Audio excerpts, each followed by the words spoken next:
تجارت ہی کے باب میں کھانے پینے سے پہلے ہاتھ دھونے کی تلقین کی گئی۔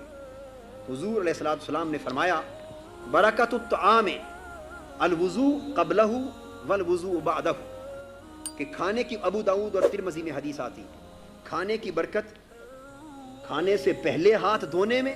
اور کھانے کے بعد ہاتھ دھونے میں۔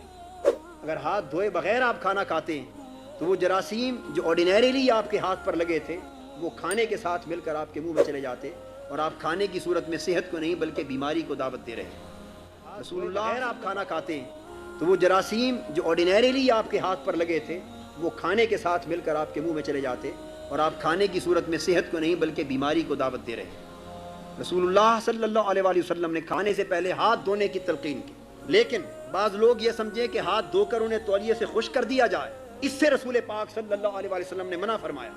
اور فرمایا لا یمسح یدہ قبل الطعام بالمندیل، کھانا کھانے سے پہلے ہاتھ کو دھو لیکن تولیے یا کپڑے کے جراثیم آپ کے منہ میں چلے جائیں۔ پھر حضور علیہ الصلوۃ والسلام نے فرمایا کہ سو کر اٹھو تو اچھی طرح ہاتھ دھوئے بغیر برتن میں ہاتھ نہ ڈالو، یہ بھی جراثیم کے، معلوم نہیں نیند میں ہاتھ کہاں تک گئے، تو جراثیم سے بچاؤ کی ایک صورت۔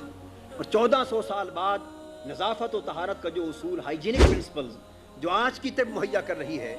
اللہ کا رسول اللہ کی طرف سے کتنے وسیع علم کی دولت کا مالک تھا کہ وہ بڑے سادہ عام فہم لفظوں میں حقائق سے حقائق بیان کرتا چلا جا رہا ہے۔